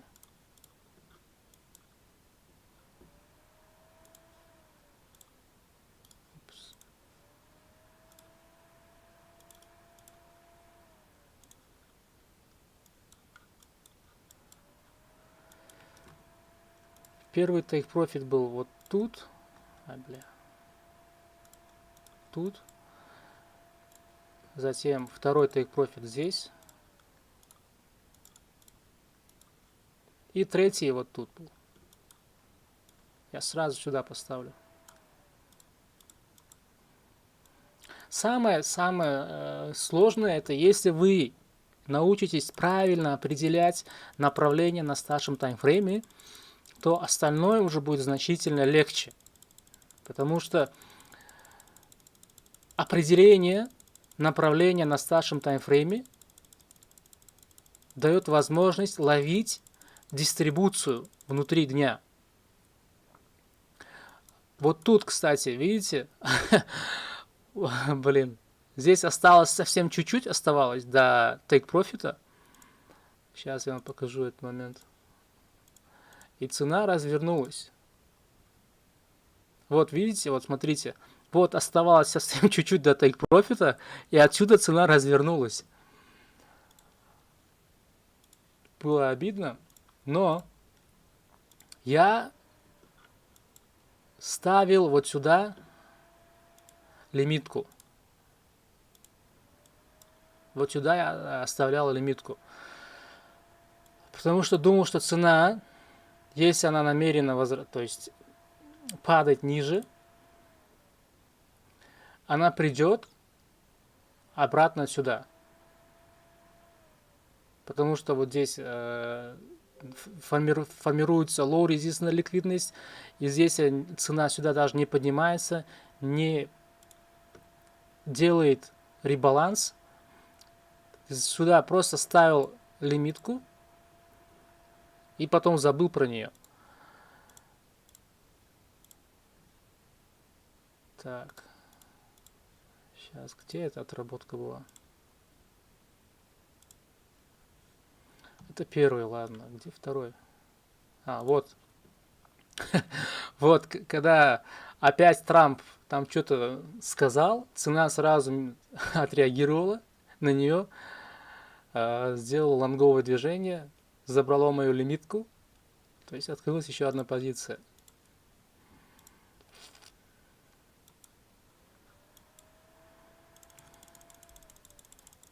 Но уже достигли таргета в следующий день. Вот. Так. Вот это уже работа студентов опять.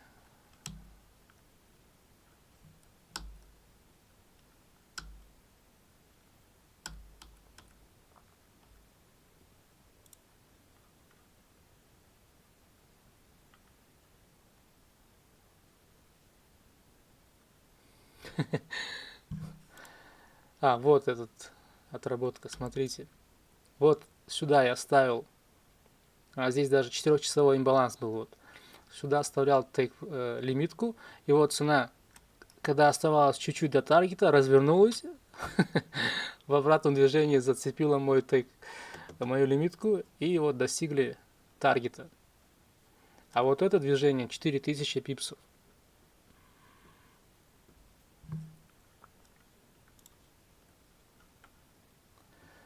И вот тоже анализ студентов. Что он здесь прогнозирует? Вот смотрите. Все прямо заранее спрогнозировал прям отлично. Он говорит, сначала будет движение в buy side, мы здесь сформируем SMT-дивергенцию, да? Отсюда начнется фаза расширения. И вот смотрите, как он читает здесь. Он на минутном таймфрейме. Вот эту фазу он берет за аккумуляцию. Это была манипуляцией. Как раз на уровне 2-2,5. Цена разворачивается.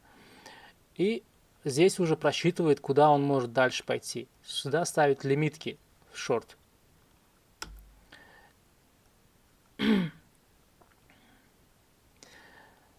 Вот здесь он делает вход, закрывается, затем открывает опять шортовые позиции. И вот его шорты. Вот полная отработка по STDA. Вот прям идеальная. То есть сценарий был идеально отработан. Это уже пятница, 27-е, нью-йоркская сессия. Давайте перейдем. Таким вот образом здесь мы отработали. И вот как раз пятница, это перейдем к Нью-Йорку. Оп, стоп. Вот так.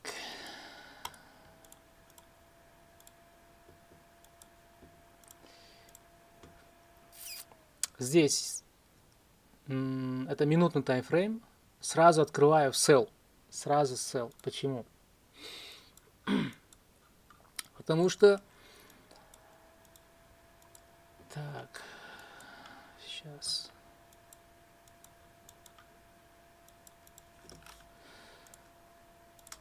Вот так сделаем. Снятие ликвидности.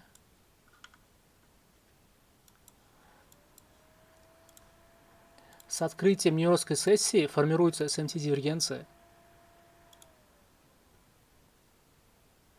SMT-дивергенция, что является сигналом для шортовых движений. Для шортов. Отсюда сразу шорты. Плюс здесь мои студенты знают, да, тут очевидный сигнал, что профиль дня London Reversal. Почему? Потому что Азия была в аккумуляции, и вот тут мы сделали манипуляцию, и дальше расширение. Так как цена уже находится в фазе расширения, она не делает особо глубоких откатов. И вот мы от этого rejection блока получили реакцию, начали расширение снова. Когда цена находится в фазе расширения, то, как я и говорил, глубоких откатов она не будет делать. Поэтому нужно поймать момент, когда сформируется SMT-дивергенция, и входить в позицию. Вот. Здесь выполнил вход, затем цена. Когда так торгуете, первый таргет всегда вот этот лоу. Зашли, здесь вышли. Это скальпинг, это отличный метод, чтобы заработать быстрые деньги. Затем разворот. Цена опять возвращается и уже с диапазона вот этого ордер блока. Вот этот ордер блок. Отсюда разворачивается. Почему этот ордер блок удерживает цену? Потому что это тоже как своего рода high resistance. Потому что мы сняли здесь ликвидность. И тут high resistance ликвидность. Вот. Тут снова можно добавиться. Так, где? Я вот здесь добавился, здесь. Затем цена вот упала. Так, это минутный таймфрейм. Вот тут сформировалась SMT-дивергенция, вот здесь.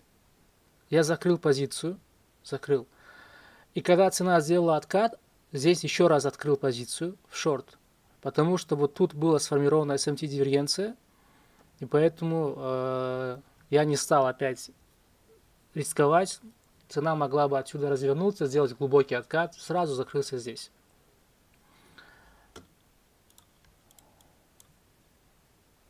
М1.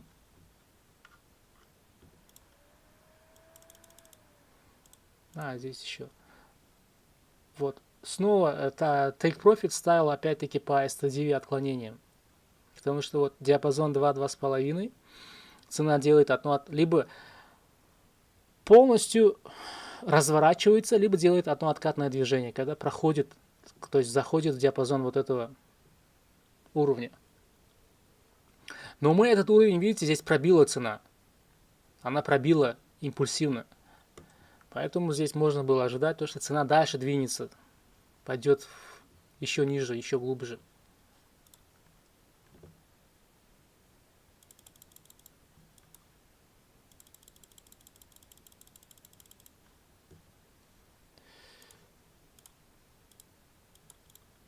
Так, это М1.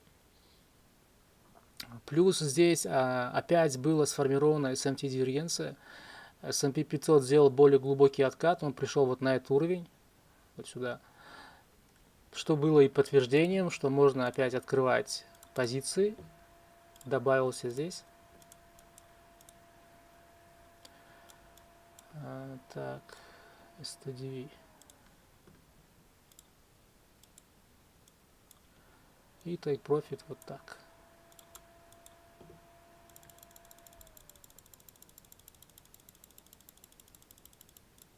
Все, есть отработка. И самое, видите, самый ключевой момент, смотрите, как только отработал мой take profit, цена сразу развернулась. самое важное, умение правильно ставить take profit, то есть правильно нацеливаться, либо правильно вовремя выходить из позиций. Здесь я уже перестал торговать, здесь закрыл свой день, но студенты, они продолжили здесь свою торговлю. Вот. Где он? То есть Сергей здесь, по-моему, он все еще держал открытой свою позицию. Не скинул свой тейк, но я думаю, он все еще держит открытой позицию свою.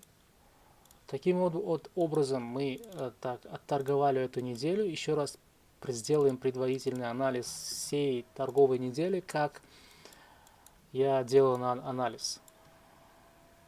Так.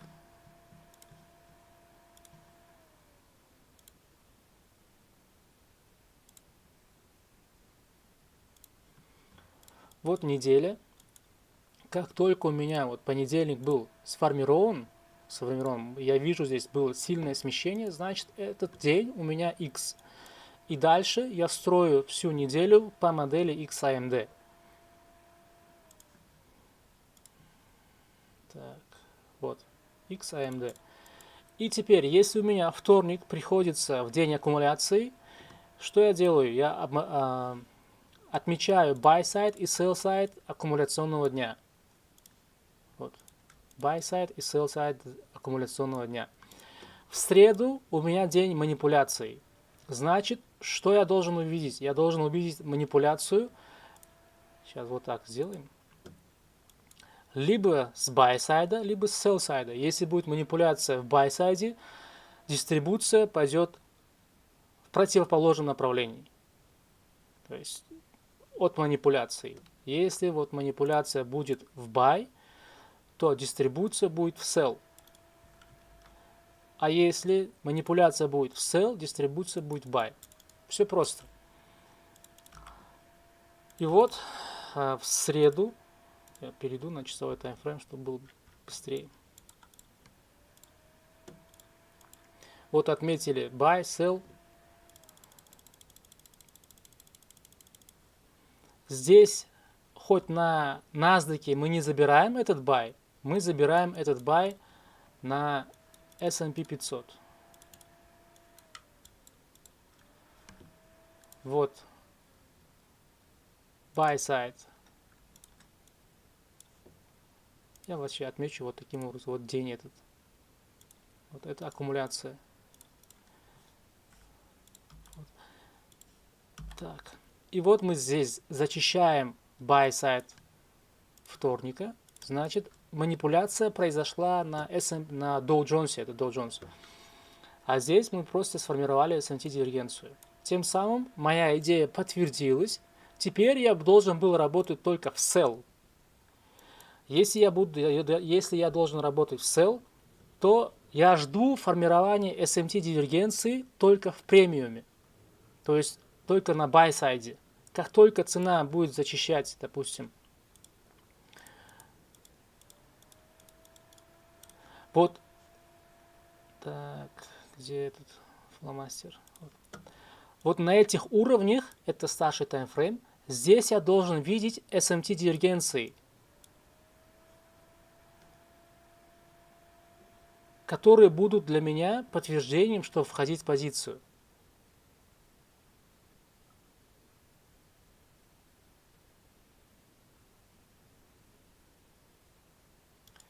Да, в среду ожидалась манипуляция.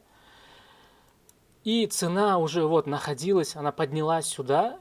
И в среду она спустилась сначала в дискаунт. Вот если мы разделим вот так на премиум и дискаунт. Вот это рейндж вторника. Это среда. В среду что делает цена? Она сначала спускается в дискаунт вторника. Отсюда начинается движение в buy side. И здесь снимаем buy side вторника. вот это движение и было манипуляционным движением. То есть вот это движение было манипуляцией. Если манипуляция была в buy, дистрибуция, значит, будет в short.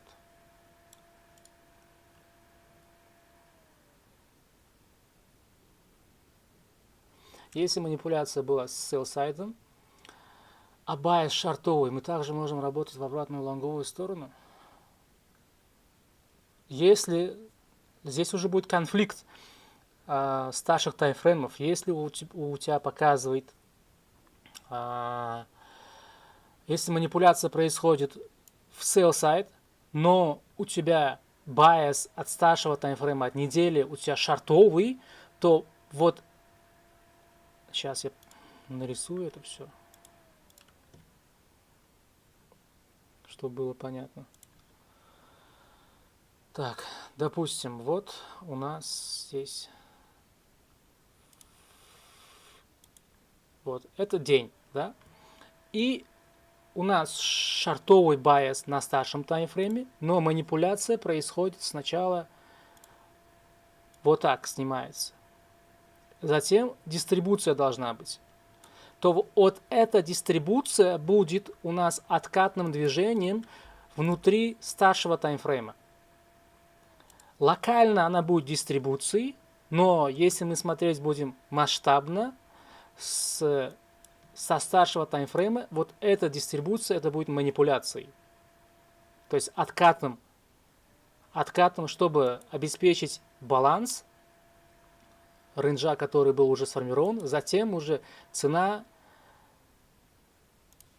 упадет все равно и будет двигаться в сторону направления, которое указывает старший таймфрейм.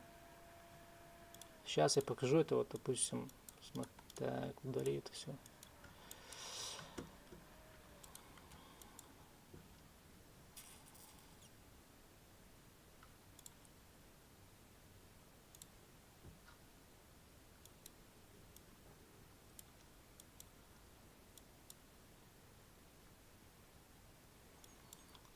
Вот, допустим, вот этот промежуток возьмем. Я сейчас урежу это.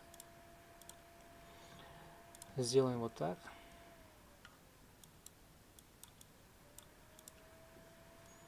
Я отключу. Вот. Что мы тут можем увидеть?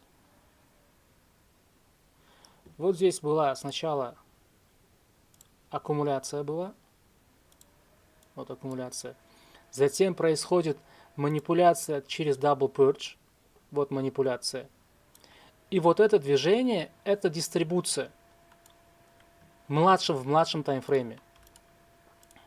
Еще раз покажу. Вот это сжатие, это было аккумуляцией. Затем у нас происходит вот манипуляция.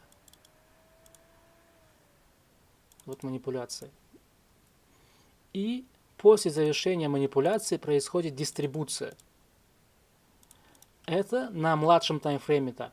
Но если мы посмотрим уже со старшего таймфрейма на M15, то вот это откатное движение, даже не на M15, на H1, это откатное движение будет возвратом в диапазон вот этого rejection блока, чтобы обеспечить проторговку даже вот на M15. Вот этот rejection блок являлся магнитом для вот этой дистрибуции.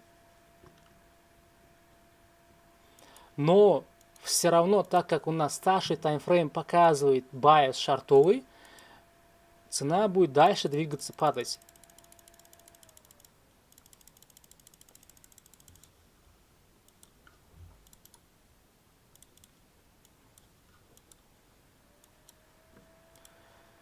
Так, плюс здесь еще было по MMXM, даже по Swing Rates здесь был прям отличный анализ.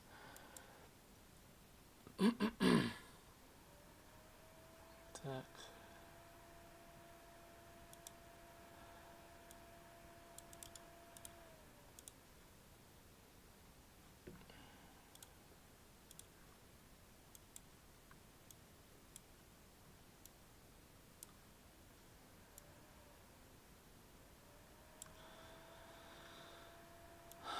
Так, вот.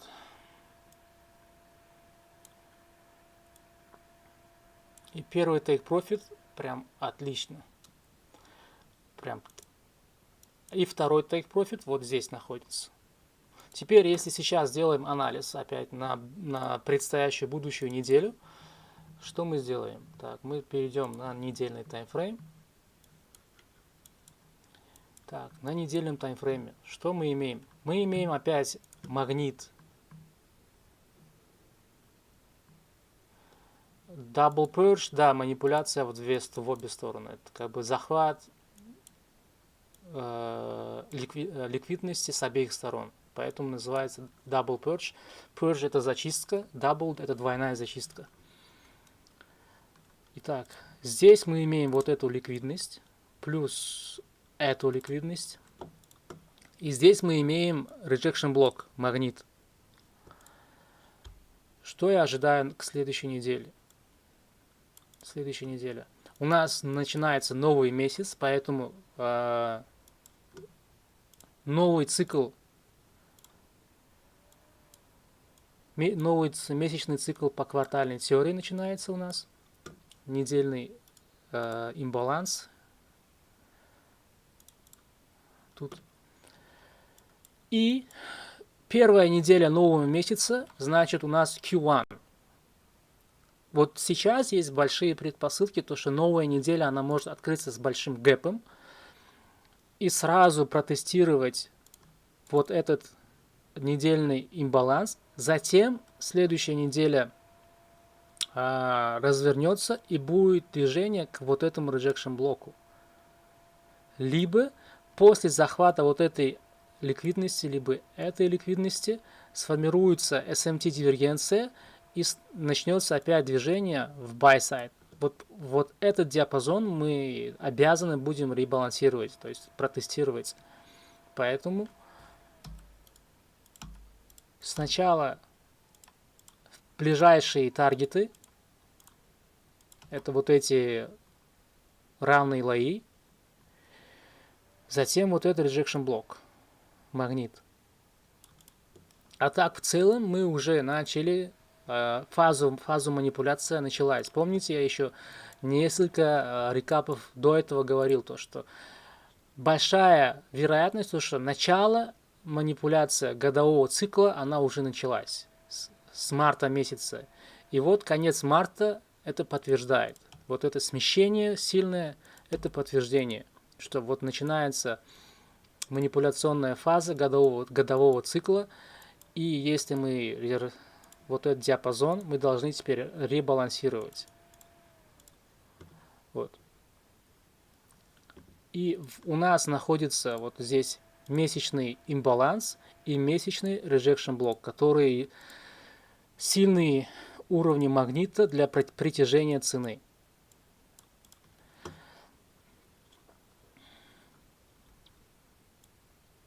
Я не знаю, что тут может случиться, не знаю, может быть начнется гражданская война в Америке, либо Иран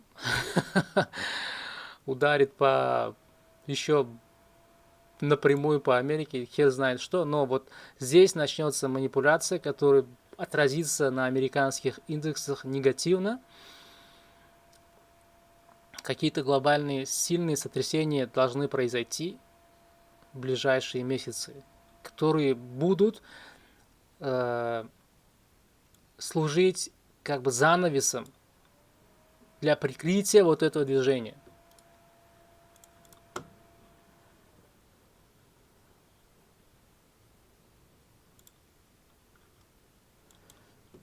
На недельном таймфрейме у нас вот тут самый ближайший недельный имбаланс и вот эта ликвидность, то, что снизу находится.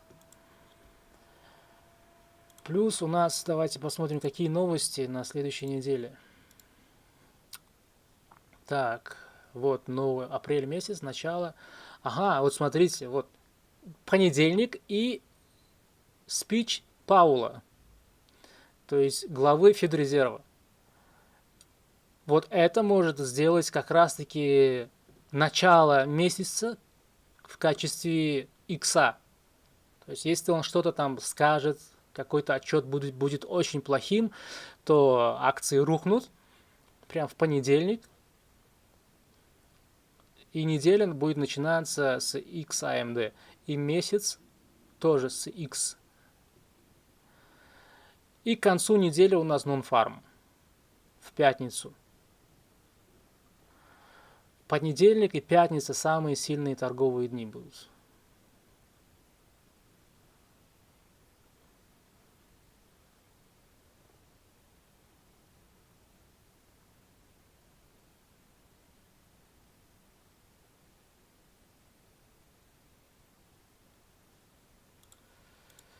Не, брат, я здесь не для того, чтобы чушь нести, либо морочить голову трейдерам.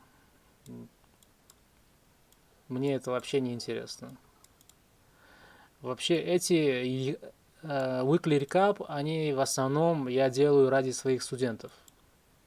Чтобы те, которые проходят сейчас у меня курс обучения, получали реальную практику и как надо делать, и как надо работать с материалом, который они получают у меня в курсе. Вот, чисто ради этого. Я не для остальных, это может быть будет полезно. Кто смотрит, то я рад, конечно, но основная причина, почему я делаю эти weekly recap в YouTube, именно для своих студентов. И поэтому у меня нет цели здесь кого-то обманывать, либо гнать лапшу, все такое, вешать лапшу. У меня времени вообще и так мало. Я лучше уделю свое время на более полезные вещи, которые принесут мне какую-то выгоду, какой-то профит.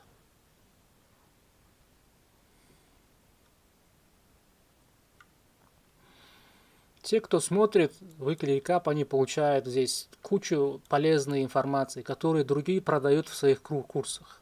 Я уверен. И ту информацию, которую здесь я даю, на русскоязычном сегменте найти сложно. Нереально сложно.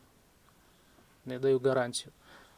И даже на англоязычном. Поэтому у меня много кто вот смотрит, именно те, кто иностранцы, и они просят включать субтитры на английском языке, на итальянском, испанском, на индийском языке, потому что этот контент, он реально качественный, и люди получают пользу от этого, и совершенно бесплатно. И это исходя чисто от, как вам сказать, от человечности, чтобы была польза. Потому что когда я сам обучался, такого не было. Не было возможности. Все эти знания я собирал по крупицам и очень долгое время. И плюс за этим опытом стоят очень много большие потери. Депозита, опять-таки, срывов психологические, стрессы. Я знаю то, что если делать добро, это добро вернется по-любому. Если не от этого человека, то от другого. То есть я верю в карму.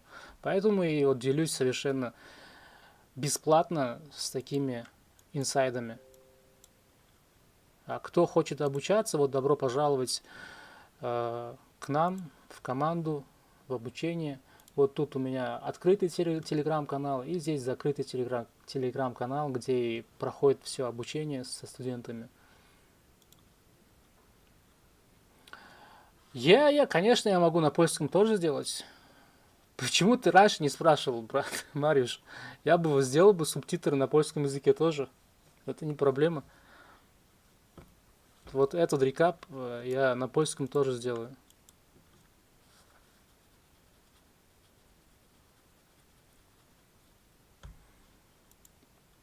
На этом все, ребята. Если есть вопросы, задавайте, пишите в Телеграм. Желаю вам хороших выходных и профитной торговли. Если кто-то в поисках качественного обучения, либо устал от того, что покупал не те курсы и был обманут, то я просто приглашаю вас к себе на курс. Если у кого-то сомнения, вот у нас в открытой группе есть раздел «Отзывы». И тут вот мои студенты пишут свои реальные отзывы. Здесь никто не подкуплен, и вообще я не заинтересован в таких вещах. Просто прошу от ребят писать то, что они сами чисто испытывают, и окончательные свои выводы после курса. И вообще было бы интересно, если бы ребята написали бы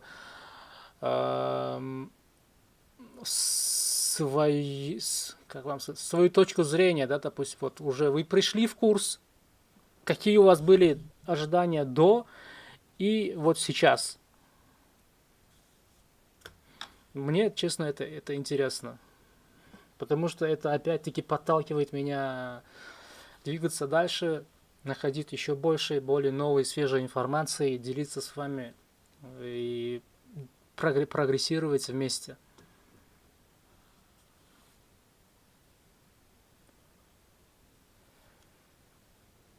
Пока-пока, ребята. Всего доброго.